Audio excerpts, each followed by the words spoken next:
and he's not that type of player. I think that's my views on that end of the pitch. So still sticking around about that area, Steve, that end of the pitch. Jaden Sancho's another one that keeps popping up. Could be going to United, could be going to Chelsea, could be going to City, could be coming to Liverpool, could be staying in Dortmund. Where do you think he's going, Steve? He's a great player, first of all, give him the credit it's due. He is a quality player, and I'm not surprised these clubs are looking at him. I think whoever signs Harry Kane, that will have an impact on which club Sancho goes to. I don't see him coming to Liverpool because he's predominantly a right-sided midfielder or a right-sided attacker. And I know that people say play him right, stick Mo through the centre. Mo's not a line leader, and he's not prolific enough for me to play through the centre. So, as far as I'm concerned, smashing player. Would have loved him if he was coming in to replace Salah, but Salah's going to stay, mate. Salah's going to stay and add numbers to his record already. So that's a bit fanciful. I think he'll end up at most likely Manchester United because their need for a right wing is greater than anybody else's. Just touching on Salah there for a second, I would say about 2 or 3 months ago, between us, we weren't very confident that Salah was going to stay at Liverpool, especially with interviews with Marcia and whatnot. How confident are you now that Salah will stay? What Liverpool would want for him is Harry Kane type of money. He's not going to go to someone in the Premier League. So who's going to sign him? Rules out going to City because he's not going to stay in the Premier League. Rules out Chelsea because he's been there and he wouldn't stay in the Premier League. Real Madrid have committed £412,000 a week to David Alaba for a salary. They're notably skint. That's the story.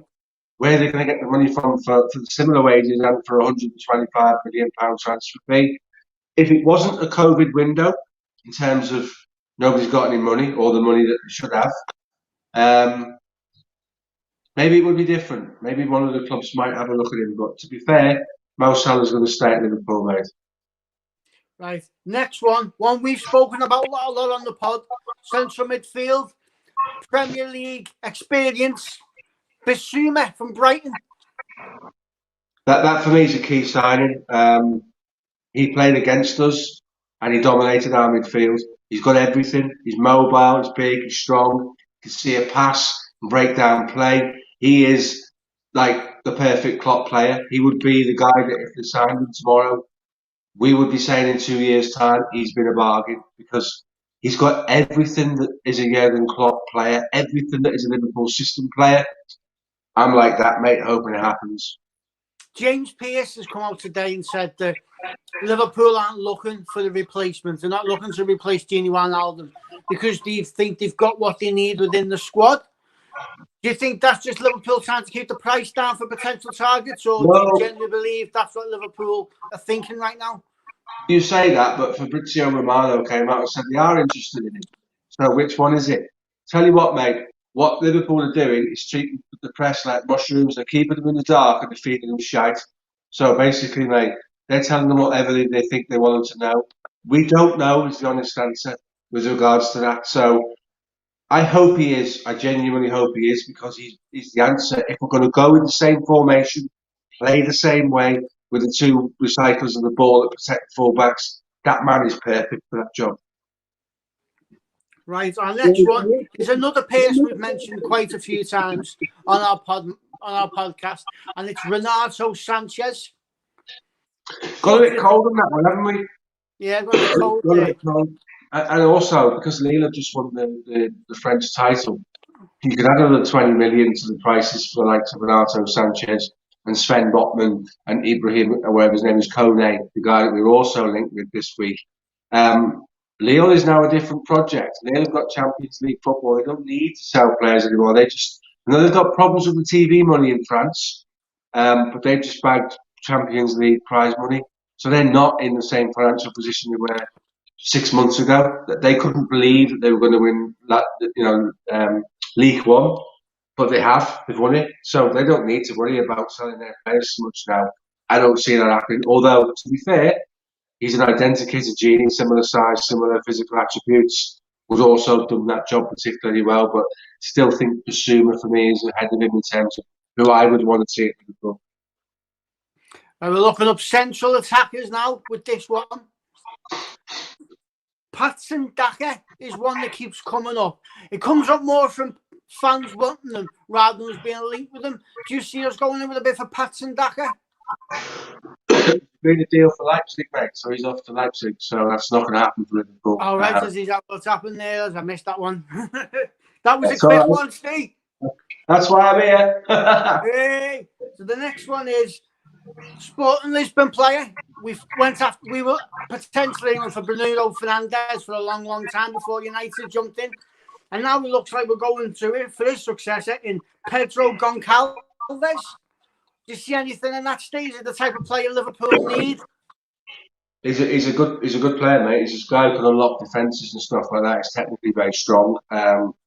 I just don't see us going there. I don't know where that one came from. It's a bit left field. It's a good link. It would be a player that would fit in. Portuguese players are very strong at the moment. The Portuguese national side will be brilliant for years to come. With the players they've got, Diaz, Cancelo, Jota, all of those guys will make Portugal a force to be reckoned with in international tournaments. But for me, I think that one's come more out of hope than reality, to be fair. A player we've been linked with today, another player with Premier League experience, but thought he'd go and have a holiday in Italy, and now apparently wants to come back in Juventus's Aaron Ramsey. What do you think about that link? Excuse me. Let's have it right. Aaron Ramsey had a very, very good career at Arsenal. Great at arriving late in the box, scoring goals. Lovely passer on the ball. Went to Juve for very, very silly money, mate. You're talking £200,000 or £300,000 a week at Juve.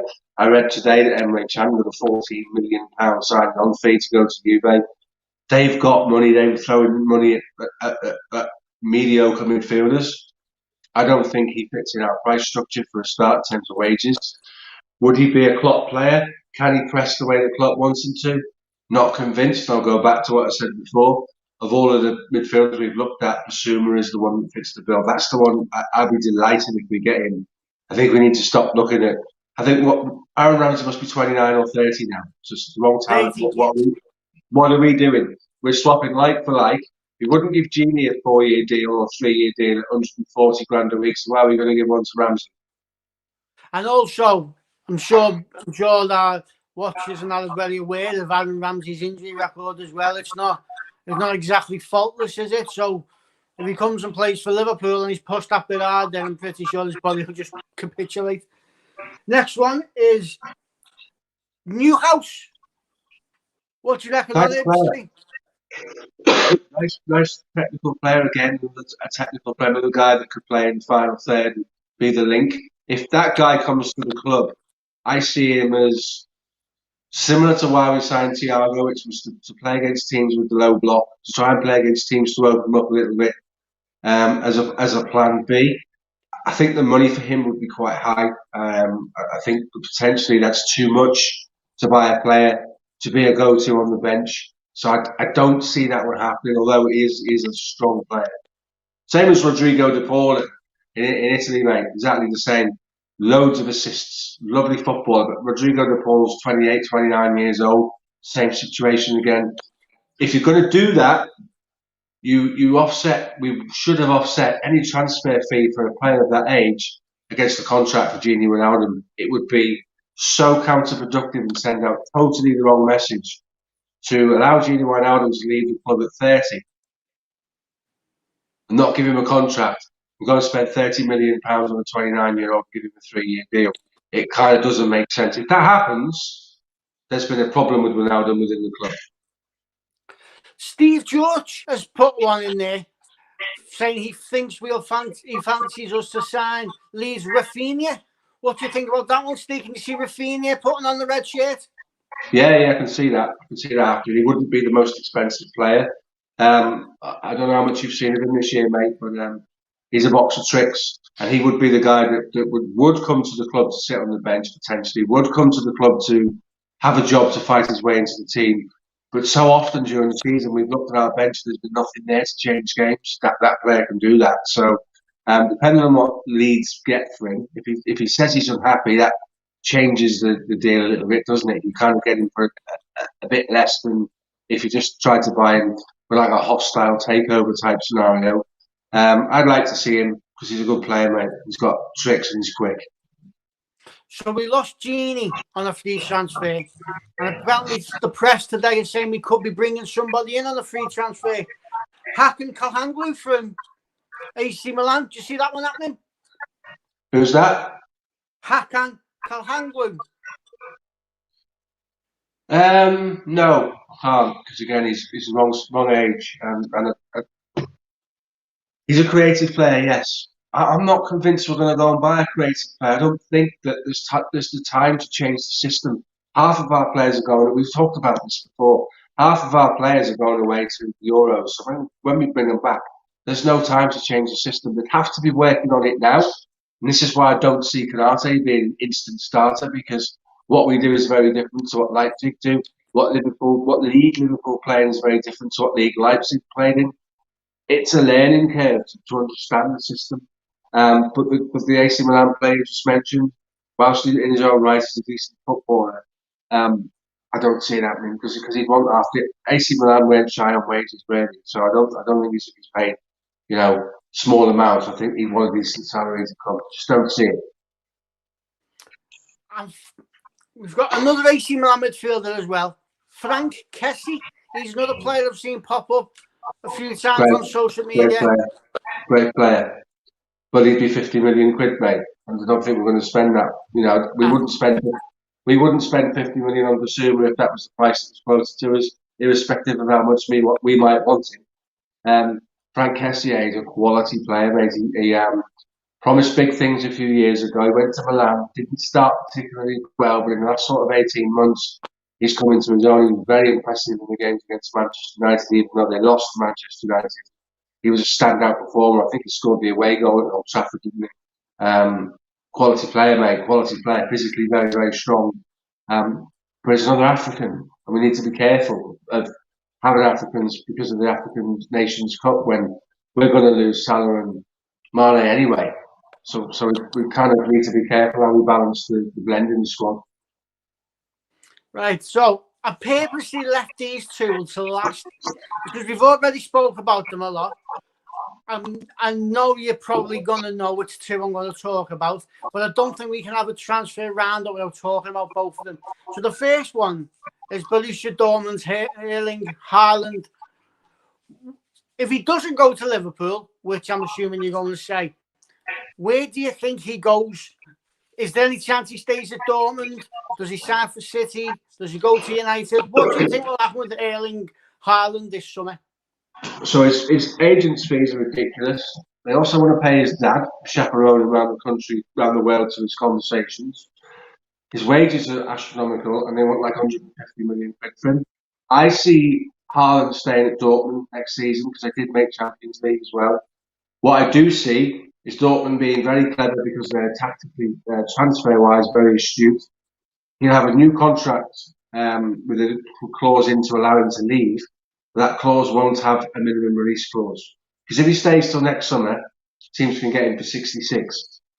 They'll give him a new contract. That'll disappear out the window.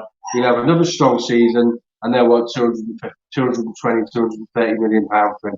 Because he'll have another year into his career, and there'll be no clause in his contract, and they'll own all the cards. So I can see him staying at Dortmund. If he doesn't stay at Dortmund, I think Harry Kane, I'm going to probably jump the gun here, I think Harry Kane's going to end up at City. So Haaland, possibly Chelsea, or stay at Dortmund. Does he only go to a super rich club, or could he somehow manufacture a deal to be Lewandowski's long-term replacement at Bayern Munich? Do you ever see him going to Bayern?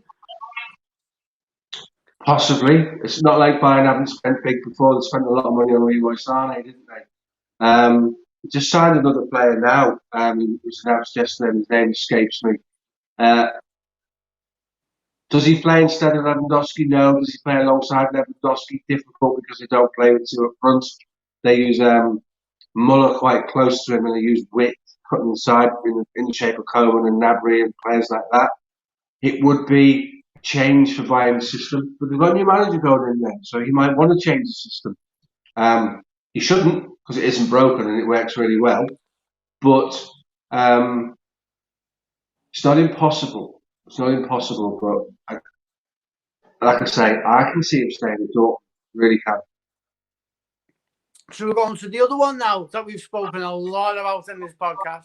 Spoken a lot about on social media. I've even mentioned them today on social media. Kylian Mbappe. So if it doesn't go to Liverpool, which I personally don't think happens, where does he go? I can only see him personally going to Real Madrid. How about you, Steve? It was Zidane's left. And that was a link. That was one of his links to Real Madrid. French. Zidane's gone. There's stories about Varane moving on. If Varane moves on, that further weakens the French link at Real Madrid. They're quite confident of keeping him. They've come out and said they're quite confident of keeping him. I don't want to sort of put myself up there to be shot at, but there's stories going around saying I could have done something to help Liverpool with the transfer. That's more than one person said that. Now, I don't read the in the nose, I don't believe the in the nose, but you kind of look at it and they do make you think, if nothing else. You don't have to take them on board. You don't have to think, wow, we're getting 45 players this summer because I believe everything everybody writes. But they do have hope thought, don't they? And we've always said if Mbappe to Liverpool was a deal, it would be a 4-year contract with a move at the end of it, because he's the ultimate marketing machine. You know, he is the face of football. He'll go every FIFA box for the next 10 years the way he is. It's not impossible. It's highly unlikely, but it's not impossible. We've got the LeBron James link. That doesn't go away. We've got the fact that he was taken around the French Riviera in John Henry's boat. That doesn't go away.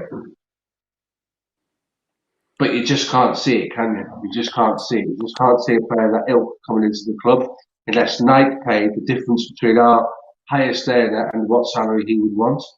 And I would wonder whether that's ethical and whether that would be challenged. So look, it would be fantastic, wouldn't it? We'd all sit around with silly grins on our face till the season started and then tune into every game going, oh my God, we've got a player of that ability. We're not that club. We're not a club that reaches out and goes into the transfer market to do things like that. So, much as I'd like him, it's all romance. It's absolutely romance. It's not guaranteed, is it? But could you imagine seeing him in a Liverpool shirt, mate? It'd be set through the middle. It would be sensational, wouldn't it? Oh, it'd be scary. Sensational for us. It'd be scary for the rest of the Premiership, Steve. Especially the way we play. Yeah. So another player I want to talk about is someone who's on his way out of Liverpool, but he was never there permanently anyway, and that's Ozan Kabak. Do you feel sorry for Ozan Kabak right now? Do you think he did enough to stay, or what's your thoughts? He didn't let us down. I wasn't convinced when we brought him in. He was okay, but that's all he was. He was okay. He wasn't like, wow, look at that's a quality player. Why would you spend £18 million on Kabak when Nat Phillips has given you a lovely problem to have that says, actually, I'm not too bad myself, you know. Ben Davies has come out in the last 24 hours and said he had a long-standing calf problem that's been fully rehabilitated now. It's back training. I know Preston North End fans from work that went to their games. They were all expecting to get England recognition. He's not a puppet. He wasn't bought to be a piece in a chess set. He's not pawn. He's not bought to.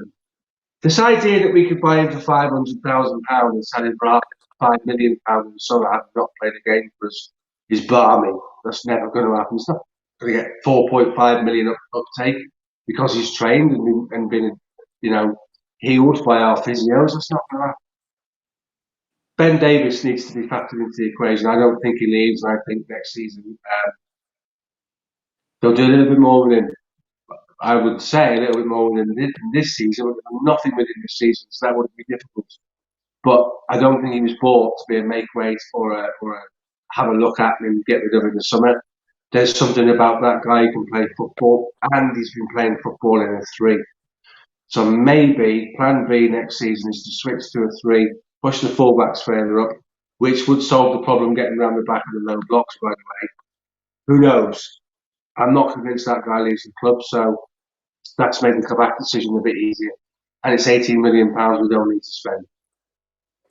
talking about players leaving there, it's come out today in the press and on social media that Liverpool are looking to sell Harry Wilson, Grujic, Awoniyi, and Origi. And somehow they think they're going to get 60 million for those 4 players. Can you see that happening, Steve? No. You get, apparently Sevilla bid 14 million for Shaqiri. There's other rumours that Liverpool will take 7 for him. I don't think they'll take 7 for him. Harry Wilson, if you get 8 to 10 for him, you've done well. He's played for Cardiff apart from his hat-trick. You wouldn't know what he's done this season. He's not been setting the championship on fire, unlike Harvey Elliott, who's been a superstar. Grujic is 10 to 15 million all day long. Who's the other one you said? OG. Awoniyi, the one who's been here for 4 years. Yeah, he's been here for 4 years. Going to work permit. Now he's got one. Yeah, ironic that he gets a work permit and then we sell him. I mean, how unlucky is that? I don't know enough about him. I really don't. I mean, what, 2, 3, 4 million maybe? Because that's the going rate for a bit of a journeyman, and that's what he's been. He's been on loan to everybody, hasn't he? I think he's even been on loan to the pub down the road that play on Sunday. There's not 60 million in those players, is there? There's 35, 36, 37 maybe. This idea that people think we can get 20 million for Origi, that's bizarre. It's not going to happen. Maybe last summer, Steve. Maybe last summer, not this summer. Yeah. Again, we get 10 million for him. I'll drop him off. One player I do want to talk to you about is Harvey Elliott. What do you have to do for Harvey Elliott next season? Does he stick around in the squad? Does he got a Premiership loan? I can see him being factored into a deal for like a Basuma, where we sign Basuma when he goes to Brighton on a season-long loan with no fee. He would do well to go to Brighton because Graham Potter's footballing philosophy is great. I like what Brighton do. They play some lovely football. He fits in really well down there. My only worry about a Premier League loan is we would have to stipulate as part of that loan how much game time he would get. There's no point loaning into a Premier League club and then sitting on the bench. To have him around the likes of Adam Lallana would be great for his, standing as a professional, because Adam Lallana is the consummate pro. Equally, he could go to Leeds as part of a deal for Rafinha. I think he needs a season-long loan in the Premier League. He's still very young, very raw. I see him moving inside at some point, but not next year, not in a team that needs to get back to competing for the title. Do you see Harvey Elliott as a number 10, do you, Steve, or do you see him as someone who could lead the line? At some point, yeah. Same way I see Jack Grealish as a number 10. And interestingly, Jack Grealish has been linked with Manchester City today. If they get Jack Grealish, 100 million. If they get Jack Grealish and Harry Kane, FSG have got to roll their sleeves up and either put up or shut up. And that, shut up means get rid. Because they could be over the hill and gone. You've spoken before about Liverpool being the reason the Premier League didn't turn into the Farmers League. But if you don't react to those signings, that's what you're going to get. Yeah, of course. Right, so we were saying that there was going to be no replacement for Gini. That's been put into the press today by James Pearce. And he also followed that up with, he's looking at giving contract extensions to Virgil van Dijk, Alisson, Salah, Trent, Robertson and Fabinho. Now, for me, that's only good news, Steve. Not so much about the not replacing Gini bit, but do you think the Gini situation that's just happened, do you think that might have spurred them into a bit of contract reaction, Steve? Has to. We've let a player go there. And I know he has his problems with the Twitter fan base, but then who doesn't? And, some people rejoicing in the fact he's left the football club. He's never let anybody down. He's always available. He's Klopp's go-to man. Klopp has come out and said he trusted him. We got to a situation where we let him go. We let him go for free. He's gone to Barcelona for less money because he likes the idea of playing the Barcelona in the project. Let's be honest, these guys don't need the money. It's not necessarily about the money at that stage of his career. He's probably had enough to be comfortable for the rest of his life. You can't have your crown jewels get into a situation where you're in danger of losing them. We could get to a situation with Mo Salah with 6 months to go. and we could say to him, there's a contract for 260, and then Real Madrid say, actually, there's a contract for 290, and he's gone. Because there will be a ceiling that we won't go over. So to get these guys tied up now, absolutely. You know, the names you've just mentioned are stalwarts of the team, and if we're going to win trophies, we're going to need to rely on those guys. We're going to get to pick up league titles, because I firmly believe we'll challenge next season. Looking at those names, Steve, is there anybody there that comes as a concern of someone we might lose? Do you think they all stay, or do you think there's a priority to get one of them nailed down because they may go? Salah would be the one that would generate interest. PSG linked, the Spanish clubs linked. Barcelona have just got a £430 million financial rebound from somewhere. God only knows, but they have. Because he's spoken to the press, because everyone knows he's agitating for a contract, that's the time to test the water. We know what FSG are. We know the business first and a football club second. If someone come in with it for 125 million, God forbid, because I want him to stay, I share that opinion with you. God forbid, if they come in with 125 million and he's agitating for a contract and it's not on the table, they're the types of owners that listen to it. Yeah, scary, Steve, isn't it? I think I'm hoping that they've been spared into reaction because of what's happened with Genie. So we've had a look at that. We've had a look at the possible incomings and look at possible outgoings. Just want to give you this question: if one or the other, you can keep one, you can keep Keita, or you can keep Alexander, Oxlade-Chamberlain. Which one would you keep, Steve? The Ox. The Ox. And the reason for that is, with the injuries, we've dropped our back four off to cover the defensive frailties. Which means when Ox picks the ball up, there's 30, 40, 50 yards in front of him. He's great at driving at people, but that's a long way to carry the ball. So when Gomez, Konate and Van Dijk sort out the defensive frailties and they push back up to the halfway line like we did when we won the title, that gives Oxlade-Chamberlain an opportunity to pick up a ball in an area where he can drive at someone and get a shot off. And he's one of the very few players in our club who likes the long-range shots. Probably does it the most out of everybody. We know Fabinho can do it because he did it against City, he did it against Palace. But the Ox has got that in his locker and he wants to do that. And I think that's the reason why Klopp likes him. We paid £57 million for a player 3 years ago that we all thought was going to revolutionise the Premier League. It's never started. It's never got going. We're still waiting. How long can you wait? He's at the point now where 12 months' time, he's going to want a contract. Well, for me, he hasn't earned one. So now's the time to say, someone comes in from the Bundesliga with a 15, 20 million pound bid. Not all transfers work out. You have to cut your losses and go. Just let them go. Let them move on. And we can use that money elsewhere. Can't trust his body. Do you know what? He's a lovely footballer. He takes the ball when it's moving. He changes direction better than anybody else on the side. He's got great low gravity, great sense of balance. He's got a trick. Can't rely on him. Just can't rely on him. You know, he can injure his injury, can't he? He's the only man I know who's missing because he injured his injury. So, shame, because Naby Keita offered a lot of potential, and I would like to have seen him do what he did for Leipzig, but Leipzig don't play in the Premier League, and that transition can be difficult, and I think he's struggled. I think he's been lacking fitness, as we all know. I think you got to cash in your chips on him, mate. You really do. You've got to cash your chips in on him. All right, so I'm going to put you on the spot, Steve. I've asked you what you'd like, what you think will happen. I'm going to ask you now, what do you think is going to happen in our transfer window? We'll come back when the summer's over and we'll see whether you were right or not. What do you think happens in this transfer window? What players do you think come in? And which ones, big name players, do you think leave Liverpool? No big name players leave Liverpool.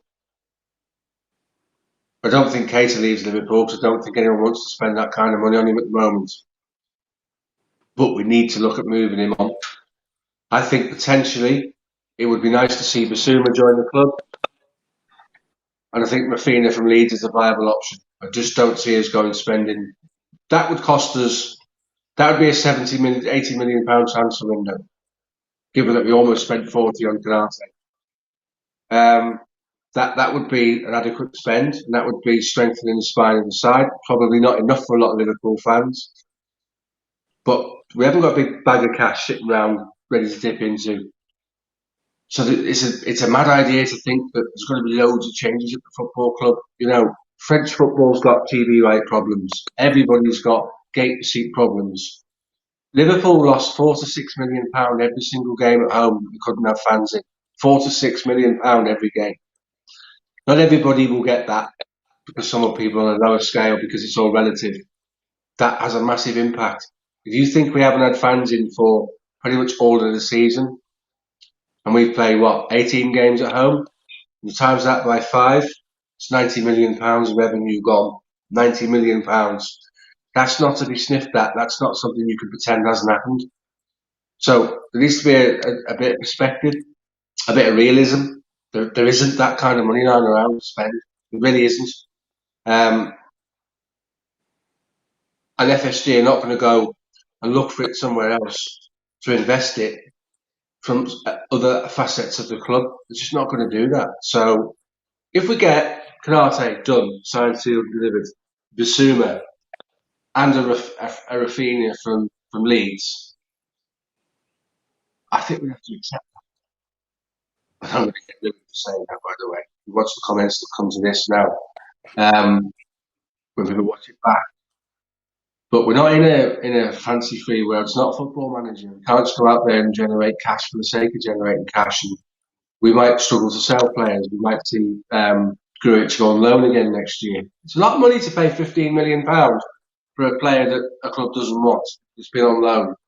Hopefully, he's at Porto, isn't he? Because he played against Man City, didn't he, in the Champions League? Yeah. Hopefully, they decide they want to keep him, and we could do a deal for him.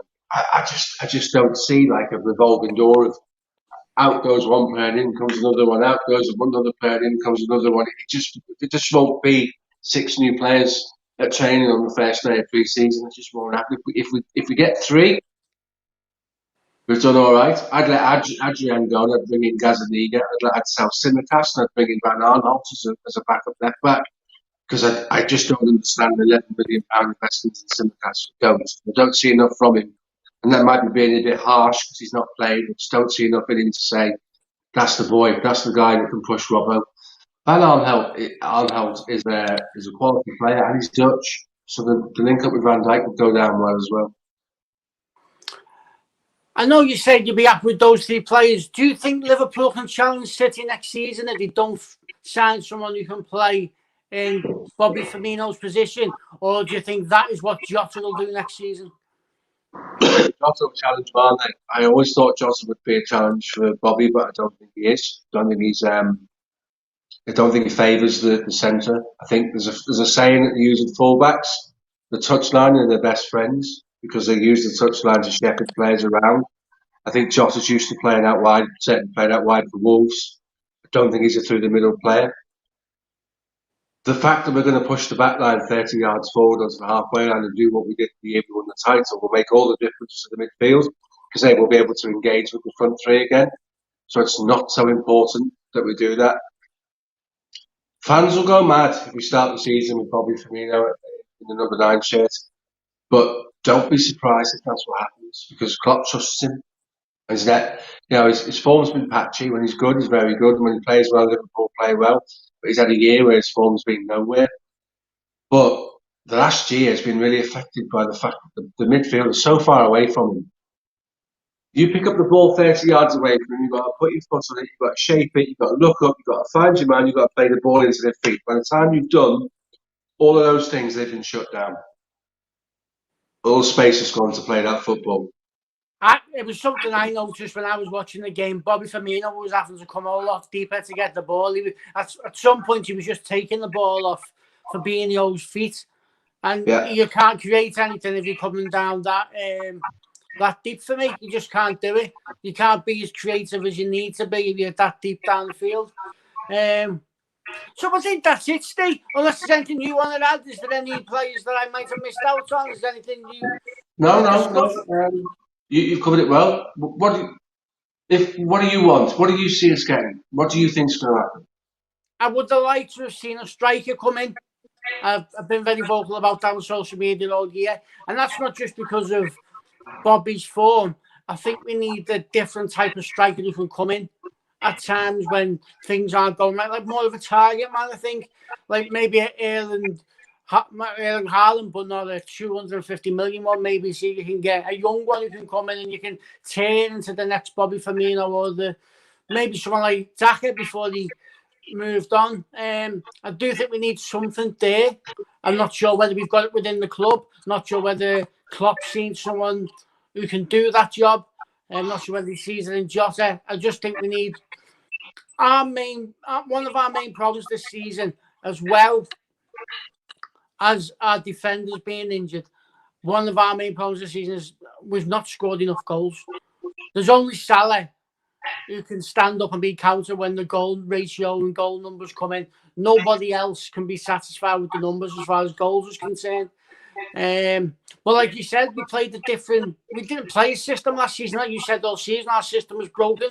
So maybe that problem, once Gomez and Van Dijk come back and we played the system we played the season before, that problem's fixed. The problem is, for me, if we get 5 or 6 games into the season and that problem isn't fixed and we're still not getting goals, then you can't react to it then until January. So I think it's something that needs to be considered. And like you said, I think a lot depends on what happens around us. A lot depends on how much money City spend, how much Chelsea spend, and how much money Manchester United spend. This might come back to haunt me, but I'm not overly concerned about Man United while Ole Gunnar Solskjaer is in charge. Tuchel at Chelsea is a total different ball game. He'll turn them into a good team, and you've seen that changing towards the end of the season. I think he took the eye off the Premier League a little bit because the Champions League was coming, but they'll be a different beast this season with Tuchel having them for a full pre-season and then a full season next season. So I still think if City, like yourself, go and spend 100 million on Grealish and 100 million on Kane, I don't think anybody catches them unless somebody goes out and spends 500 million pounds on Mbappe and Haaland and whatever else is going around. This is not just a crucial summer for Liverpool. I think this is a crucial summer for the Premier League because potentially for me, and I don't know whether you think the same, this is the season where City could move fathoms away from the rest of the league. I agree. And with that in mind, those of you that watch this, and those of you that touch on it retrospectively, join us next week to be announced when Ian and I will go through the Premier League, because this is football focused. It's not a Liverpool-centric channel anymore. We will look at all of the clubs, what we feel they need to progress, what we feel they need to do to take the next steps, starting with an interesting one, which will be the first 5 teams, which will include Arsenal and Aston Villa, which I'm very keen to speak about because they've got different challenges ahead of them next season. Arteta can't have another year like this one, and Aston Villa needs to push on. So looking forward to that. Keep your eye on the channel. We'll let you know that's going to happen. If you see that and you want to come on as a fan of Arsenal or a fan of Aston Villa, share your thoughts, do it. Come on and join in with us. This is not a Liverpool-centric channel. Today, this is a Liverpool pod from Red Sky, which is part of Football Focused. But yeah, come and join in and get involved in the transfer speculation. Brighton fans, Chelsea fans, we're going to talk about your clubs. We're going to talk about them all. So come on and tell us what you want. What do you want your money spent on, Newcastle fans? 100%. Right, guys, thanks very much for tuning in. This has been Football Focused. We've had a blast talking about what's going to happen with Liverpool. Good news, Canate's on the books. Great competition for the back 3, back 2. You know, there'll be 3 of them now that we'll be expecting to play. It's never a bad thing. And enjoy your long weekend. Enjoy your bank holiday. And we'll see you Monday night, actually. Or is it Wednesday, the 2001? Wednesday night. Wednesday night, guys, sorry, for a revisit of the 2001 treble season and just what that would have looked like with social media. That's got to be something we speak about. Yeah. Okay, everybody, take care. Thanks.